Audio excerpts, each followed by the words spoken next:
민족 상잔의 비극을 지닌 나라지요. 벌써 69주년, 70년이 된 이런 상황입니다.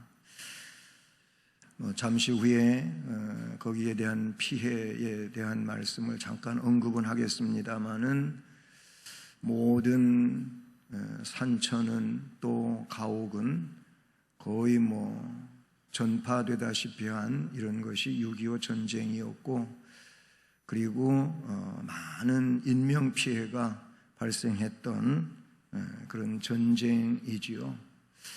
아직도 그 일로 인해서 상흔을 지니고 그렇게 아파하며 사는 사람들이 많이 있습니다. 이산 가족도 있고, 또 북과 남에 서로 헤어진 가족들이 이제 상봉을 원하면서 그 시대에 그렇게 얼굴과 얼굴로 대하면서 살았던 분들은 이제 그렇게 많이 남아있지 않은 이런 상황이 되었습니다. 6.25 상기 기억하자는 겁니다.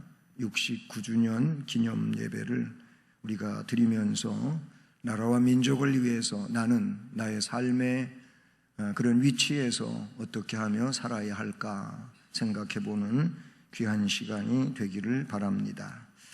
이 마태복음 24장은 우리가 예수님이 말씀해 주신 이 종말과 관계해서 해주신 말씀이어서 종말장이라고도 그렇게 부르는 것입니다. 24장 전체의 내용은 말세의 현상들에 대해서 그리고 주님 다시 오실 때 어떤 일이 일어날 것이며 어떻게 해야 주님이 오시는가 하는 말씀들을 우리에게 가르쳐주고 있습니다. 저는 오늘 본문을 통해서 설교하면서 6.25 상기 주일에 이런 말씀을 본문으로 정했나 좀 의아스럽기도 하겠지만은 저는 이 시대의 나라와 민족을 위하고 또는 우리가 이 때에 어떤 삶을 살아야 하는지에 대해서 꼭 기억해야 되리라고 생각을 해서 이 말씀을 드리고자 하는 것입니다. 오늘 말씀은요, 세상 끝날에 나타날 여러 가지 징조에 대하여 말씀해 주시는 내용들입니다. 여기 보면 종교적인 혼란, 즉 미혹의 일들이 일어난다. 전쟁, 난리 또는 천재지변, 그리고 그런저런 일들로 인해서 민심이 흉흉해진다라는 것입니다.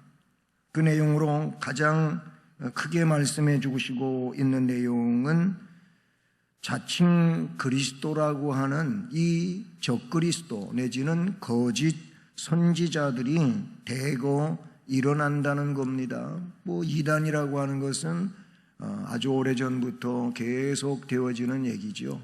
구약에도 거짓 선지자가 있었지 않습니까? 예수님 당시에도 역시 존재하던 일이고, 예수님 이후에 예수를 표방하는 이런 적그리스도 내지는 거짓 선지자들이 계속 이어오고 있는데, 주님은 말세에는 이런 현상들이 더 커진다, 더 많아진다 라고 말씀을 해 주셨지요. 그러므로 예수 그리스도만이 우리의 구세주라고 하는 것에 진리를 두지 않고 다른 것이 자꾸자꾸 주변에서 일어나면서 성경을 가지고 이야기는 하지만 그리스도, 예수 그리스도, 나사렛 예수 그리스도를 구세주로 언급하지 않고 그도 구세주이지만 이 시대에 내가 구세주라 이런 건 전부 다 이단인데 우리나라에 얼마나 많습니까? 많이 있어요. 그리고 교회의 성도들이 그런 쪽으로 이탈되는 이런 현상들이 일어나게 되는데, 그게 이 말씀에서 오늘 이야기해 주고 있는 내용이기도 하지요. 성경은 거짓 그리스도들이 일어날 것이라고 예언되고 있어요. 오늘날 우리는 우리 주위에서 얼마든지 이 적그리스도 내지는 거짓 그리스도를 찾아볼 수 있습니다. 말세가 가까워 올수록 더 많은 거짓 그리스도가 곳곳에서 일어나 가지고 기존 성도들에게 접근하고 미혹해서 유인하고 빼앗아가고 결과적으로 자기를 신봉하게 만들고 영원한 생명을 잃게 만드는 이런 일이 말세의 현상 가운데 있다고 주님이 말씀해 주십니다. 그래서 먼저는 이 말씀 속에서 말세의 현상에 대해서 살펴보려고 하는 것입니다. 말세의 현상이라고 한다면은 말세의 징조를 의미하는 것이겠지요. 이것은 어떻게 보면은 국가적 난제이기도 한 것입니다. 나라가 정상적 그런 내용 위에 세워져서 온 국민이 아무런 염려 없이 살아가야 되는데 그렇지 못하다면 그 또한 나라는 이 일들을 바로잡아야 되지 않냐 하는 것입니다. 말세는 종말이라고도 할 수가 있는데 이 내용을 먼저 간단히 요약해서 말씀을 드린다면은 이때는 정신 차리고 살아야 할 시대인 것입니다. 정신을 차려야 된다 그런 얘기예요. 제가 어렸을 적에 어른들이 하던 얘기가 있어요. 서울에 가면은 정신 차려야 된다. 눈 똑바로 뜨고 다녀야 된다. 왜 그러냐면은 일본 말로다가 쓰리를 당한다는 거예요. 그치? 소매치기 당한다는 겁니다. 남의 주머니에서 남의 가방에서 몰래 그것도 자기는 뭐 눈 뜨고 다녔는데도 잃어버리는 그런 일들이 서울 갔다 온 분들이 그런 일들을 겪었거든요. 그러니까 서울 가면은 정신 똑바로 차리고 다녀야 된다고 그런 얘기를 어른들이 해 주셨어요. 그런 소매치기가 사람이 많이 북적대는 이런 곳에 있어서 그래 어수룩한 사람, 시골에서 올라온 사람, 그런 사람들 서울 와가지고 지금 막 차가 지나다니고 높은 집들이 보이고 그래가지고 거기에 그냥 정신이 팔려가지고 있을 때 슬그머니 빼앗아가는 이런 일들이 있어서 그래요. 여러분, 자기가 소지하고 있는 어떤 귀중품이라든지 돈이라든지 이런 걸 빼앗기는 일도 정말 마음 아픈 일이고 또 슬픈 일이 되겠지요. 근데 여러분, 말세에는 사탄이 이 어둠의 영이 우리의 영혼을 빼앗아가는 겁니다. 우리를 사망에 이르게 한다는 것입니다. 그래서 정신 차리고 살아야 할 시대인데, 그런데 주님이 그렇게도 징조까지 이런 징조들이 있을 것이라고 말씀해 주시는데도 사람들은 눈 뻔히 뜨고 영적인 문제의 정신을 못 차려. 그래가지고 여기에 빨려 들어가고 저기에 빨려 들어가고, 그래서 신앙적 정로에 서지를 못하고 믿음에서 빗나가고 신앙이 점점 뜨거운 게 아니고 식어져 가고 기도하지 못하고 말씀 보지 못하고 예배드리지 못하고 신앙의 길을 가지 못하는 일들이 생겨난다는 겁니다. 그냥 이 시대는 이러니까 이런 모습으로 신앙생활하면은 주님이 그래도 어여삐 봐주시겠지. 여러분, 내 생각대로 주님을 그렇게 이해하고 계십니까? 성경 어디를 봐도 그런 말씀이 없어요. 내 형편을 따라서 나를 이해해 주시는 주님이 아니라 주님은 한결같이 열심을 다하라고 말씀하십니다. 끝까지 견디라고 말씀해 주십니다. 오늘 말씀에도 나오잖아요. 끝까지 견디는 자가 구원을 받는다는 거예요. 이런 미혹 저런 미혹이 있지만 신앙으로 끝까지 견뎌내야 된다는 겁니다. 그렇지 않으면 결국 이 비신앙적 그런 물결에 홍수에 떠내려가는 것처럼 떠내려가 가지고 신앙의 근원이 없어지고 그냥 종교인의 한 사람으로 남아서 그렇게 인생을 허비하고 살아가는 이런 상황에 대하여 말씀해 주고 있어요. 말세에는요, 파괴의 시대라고 볼 수가 있어요. 파괴의 시대.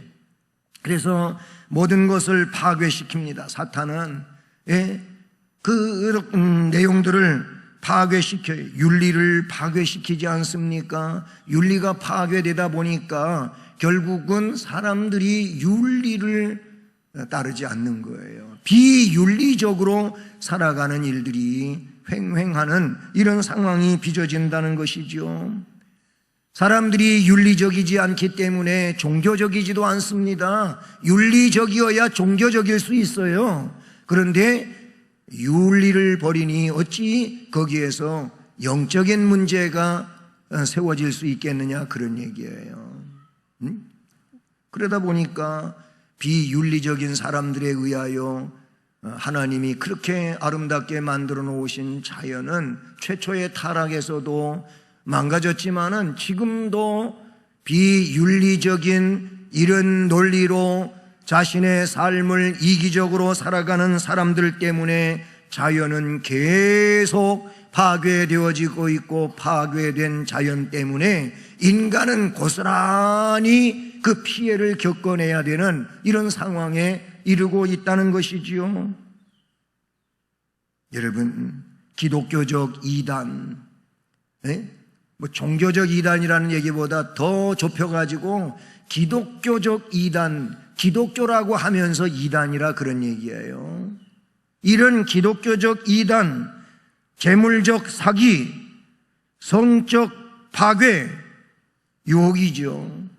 약물 유혹, 이런 것들이 지금 얼마나 많습니까? 이런 것들은 전부 파괴시키는 거예요. 인간을 파괴시키고, 가정을 파괴시키고, 집단을 파괴시키고, 나라를, 몸살을 앓게 만들고, 이런 일들이 되는 거예요.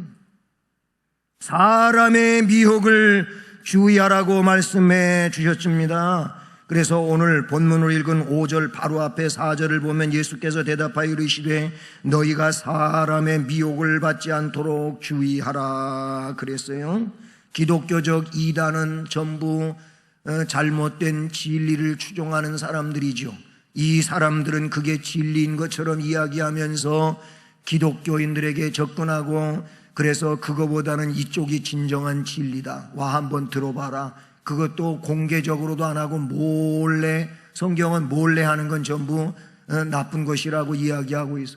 뭐 정정당당한 거면 왜 공개하며 하지 못합니까? 몰래, 이거는 목사님한테 비밀이고 구역장님한테 비밀이고 어디에든지 말하면 안 되고 그렇게 하라. 이게 진리냐고요. 진리가 그렇게 몰래 하는 게 진리가 어디가 있어? 진리는 공개하는 거예요. 왜냐하면 정정당당하니까. 이 기독교적 이단은 결국 신앙인들에 접근해 갖고 신앙을 파괴시키고, 그래서 그의 인격, 영혼을 파괴시킵니다. 여러분, 재물적 사기를 당하는 일, 요새 뭐 보이시피싱이니 뭐니 하면서 이 피싱들이 너무나도 많이 범람하고 있는데, 그래가지고 사람들이 깜짝같이 속아요. 그거 어떻게 알아내는지 말이에요. 한 집안에 여러 사람들의 전화번호를 전부 다 알아가지고는 한 사람한테만이 아니고 여러 사람한테다가 똑같은 문자를 보내는데, 지금 굉장히 어려워져가지고 지금 우리 가정 큰일 났는데 뭐 형부 언니 이렇게 해가면서 지금 나 얼마 좀 붙여줘야 돼. 그래가지고 아니 나도 아니고 나 하나만 아니고 여러 사람이니까 그냥 속아 넘어가는 거예요.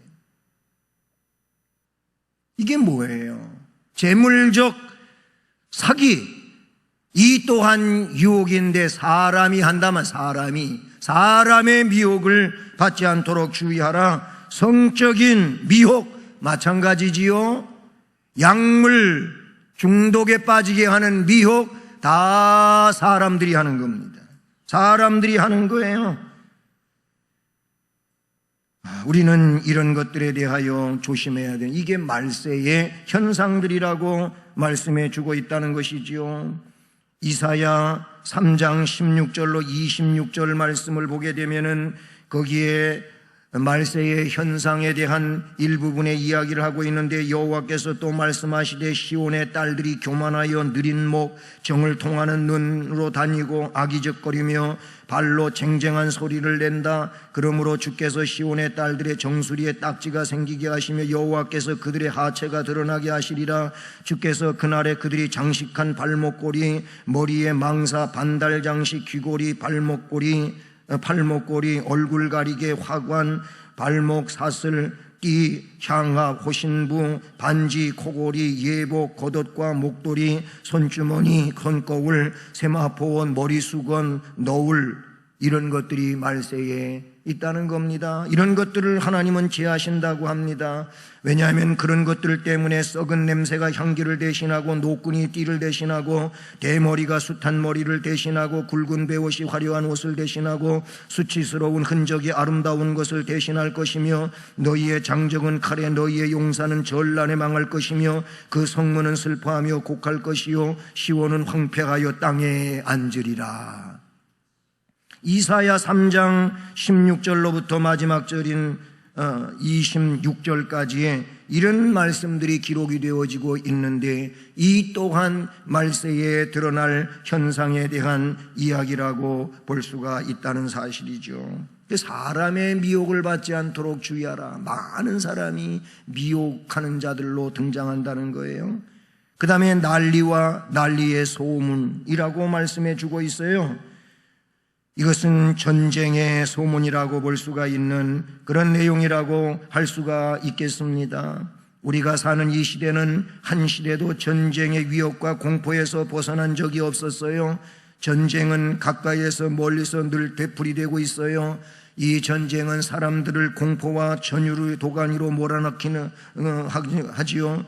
역사가 시작되고 지금까지 하루도 전쟁이 멈춘 적이 없어요. 전쟁은 지금도 여기저기서 계속되고 있다, 그런 얘기지요. 이러한 전쟁은 세상의 종말에는 더욱 심화되어 나라와 나라가, 민족이 민족의 피 흘리는 전쟁의 그런 도가니 속에 빠진다고 이야기하고 있는 것입니다. 6.25 벌써 69주년을 맞이했습니다마는 거기에 보게 되면은 사망자가 국군과 유엔군이 18만 3천 명이라고 집계됐지요. 그 전체적인 사상자를 보게 되면 민간인이 99만 1,068명, 경찰이 16,816명, 그래서 합계가 199만 6,804명이라고 되어 있어요. 네? 군인은 98만 8,920명이 그렇게 사망 또는 부상, 실종 이런 상황에 이르게 됩니다.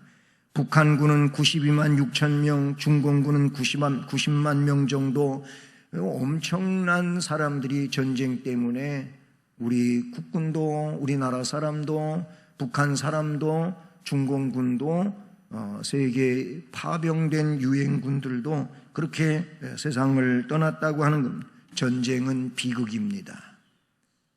그런데 마지막 때에는 난리와 난리의 소문을 듣던, 전쟁의 소문을 들을 것이라고 말씀하고 있어요.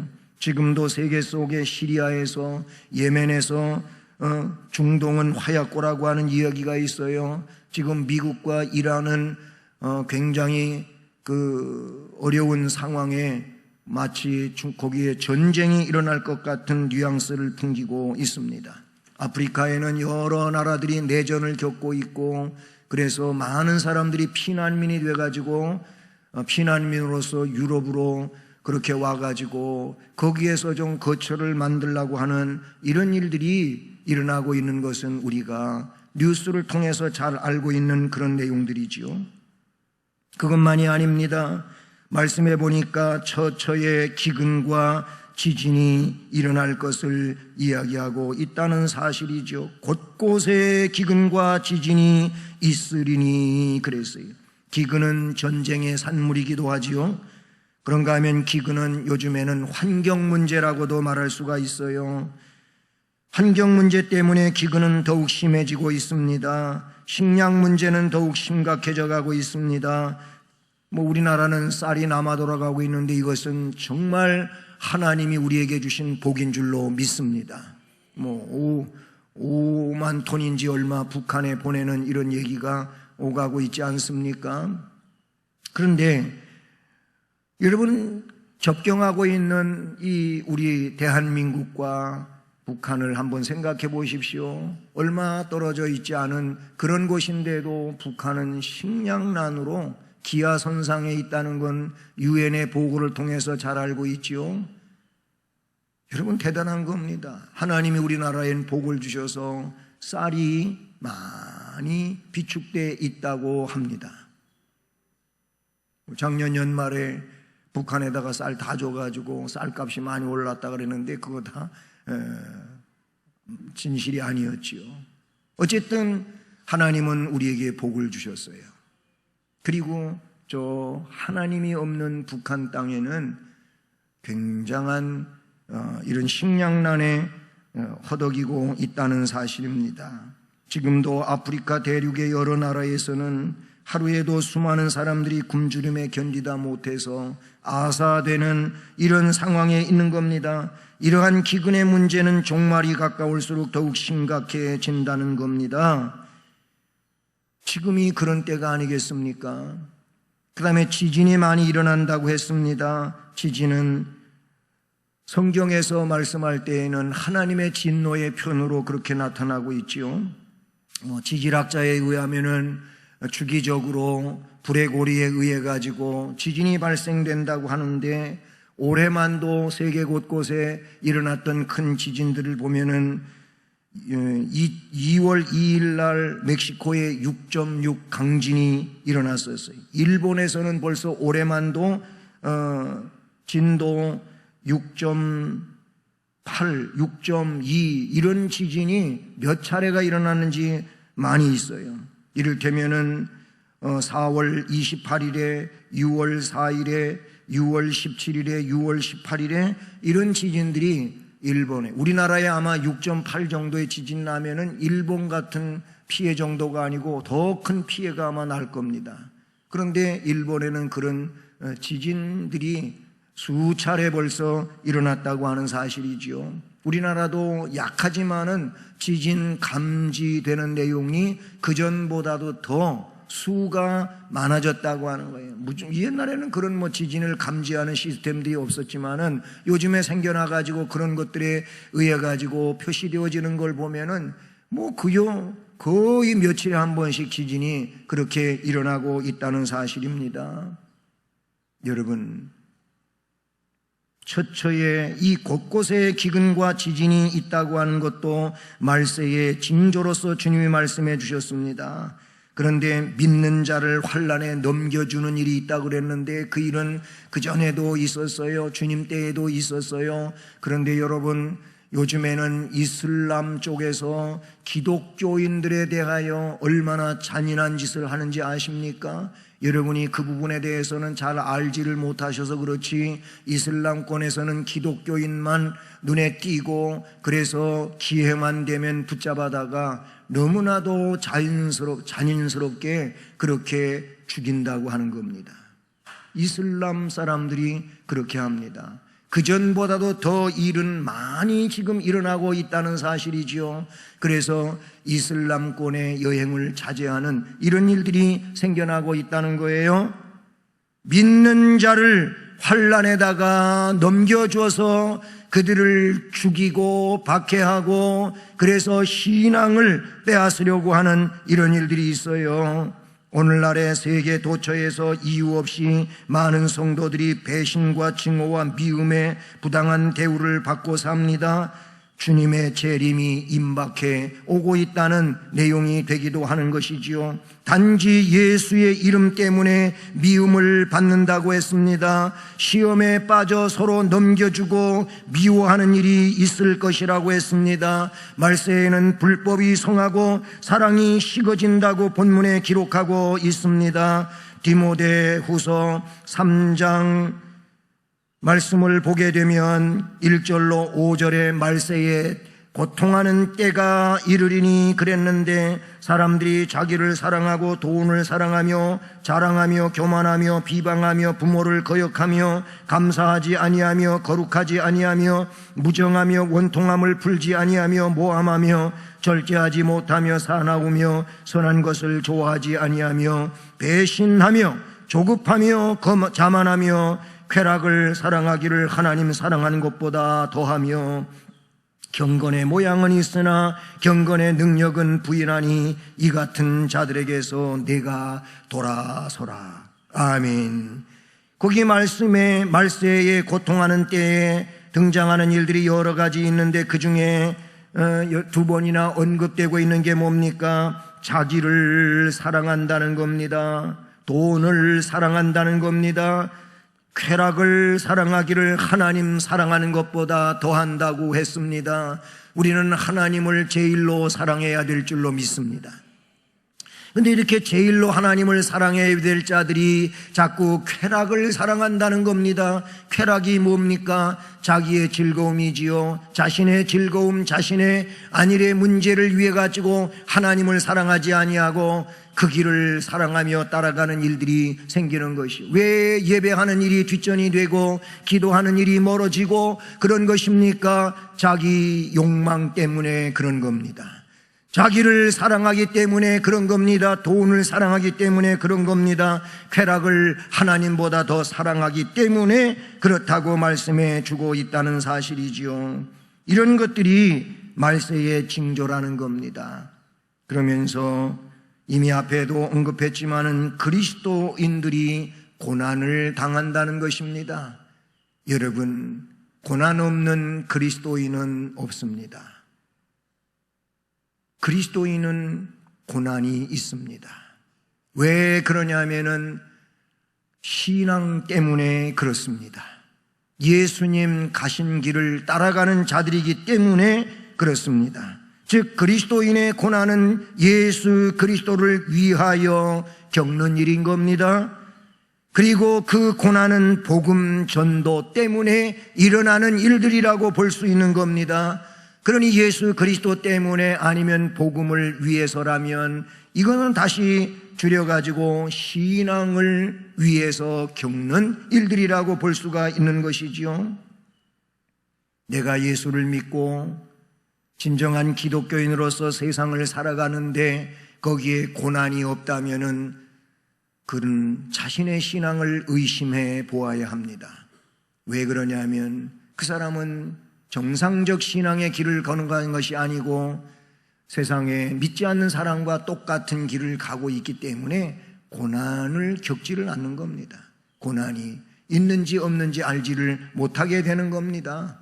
정말로 신앙의 정상적인 길을 가고자 한다면 그 사람은 주님 가신 길을 따라가는 것이기 때문에 그 일로 인하여 겪는 사탄의 도전과 역사 속에 고난이 따라오게 된다는 것을 가르쳐주고 있는 것이지요.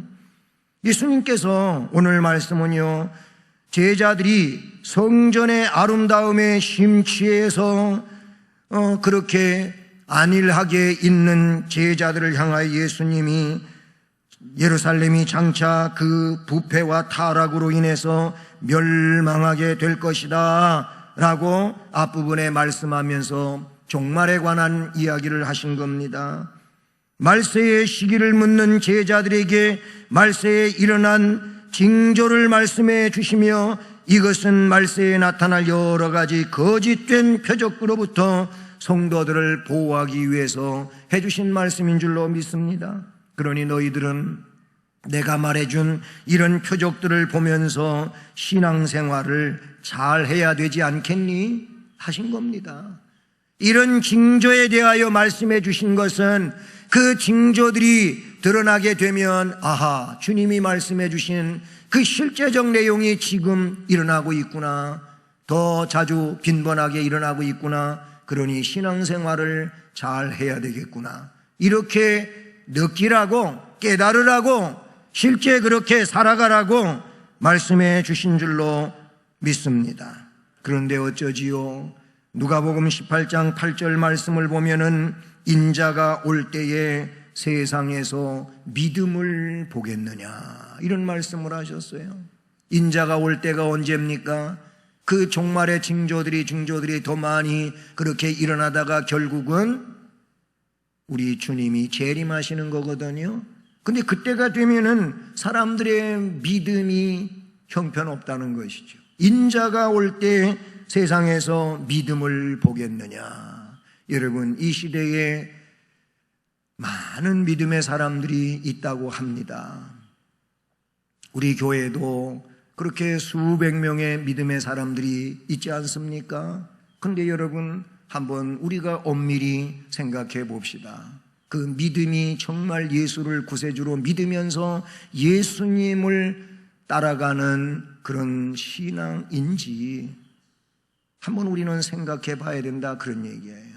정말 날 위하여 십자가에 못 박혀 피 흘려 돌아가신 그 주님을 위해서, 그 주님이 나에게 너에게 맡겨진 십자가를 지고 나를 따라오라고 하신 그 주님이 정말 내가 십자가를 지고 주님을 따라가고 있는가?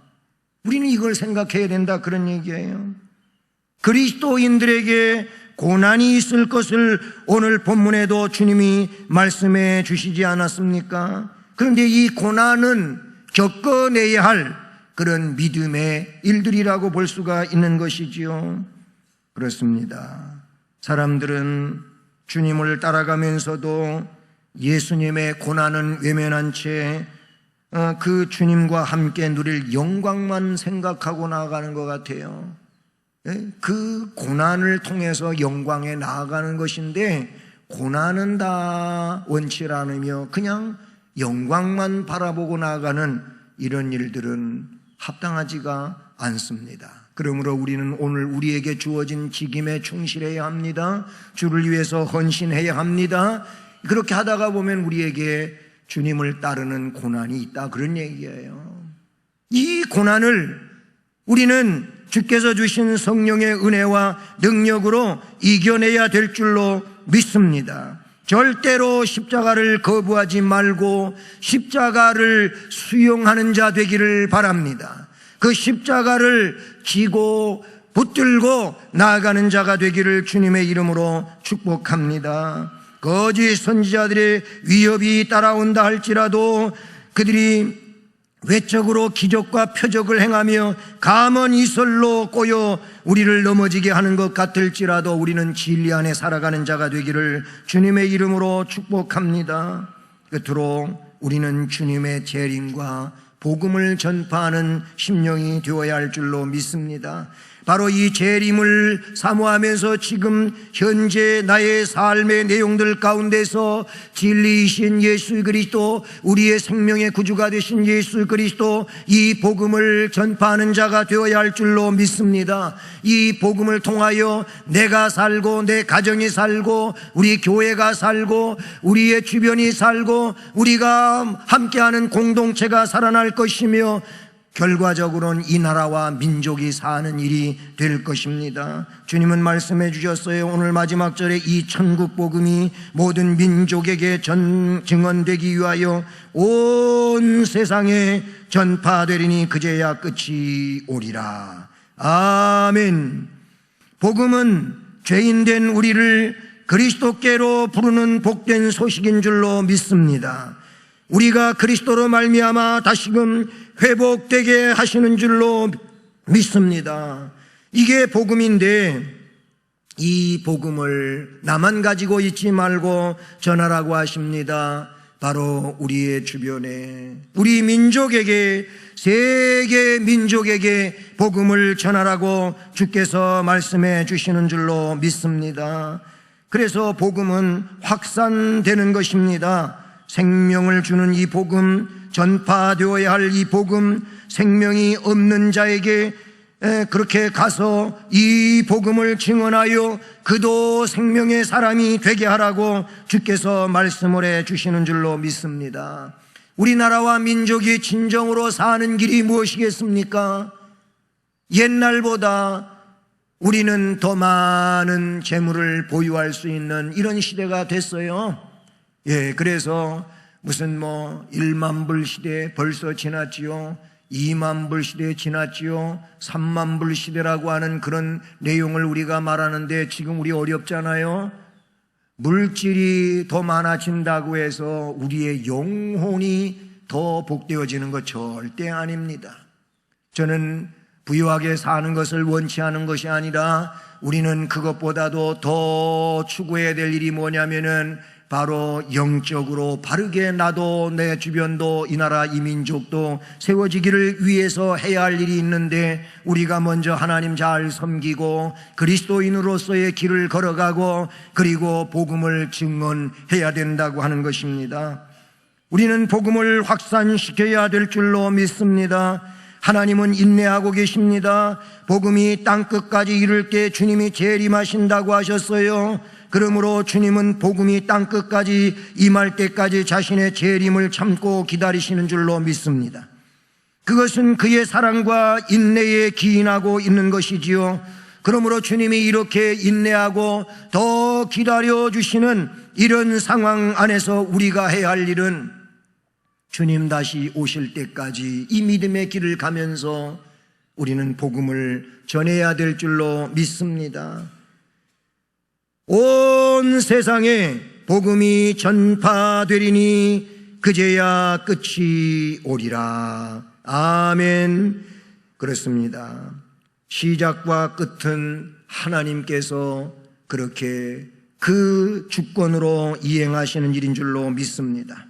사랑하는 성도 여러분, 말세의 징조를 보면서 주님이 보여주셨으니까 이 말세의 징조를 보면서 신앙생활을 더 철저히 하는 자 되기를 축복합니다. 그리스도인으로서 신앙을 지키기 위해 고난이 있지만 그 고난을 우리는 뚫고 나가며 승리하는 자 되기를 축복합니다. 주님 앞에 서는 날까지 복음을 전파하는 자로 살아가기를, 그래서 나라와 민족을 보다도 한 영혼이라도 더 하나님 앞에 세우는 이 귀한 일을 이 시대에 행할 수 있기를 축복합니다. 그래서 마지막으로 드린 말씀 이 세 가지, 철저히 합시다, 승리합시다, 전파합시다. 한번 해봅시다. 시작. 철저히 합시다, 승리합시다, 전파합시다. 아멘. 사랑해.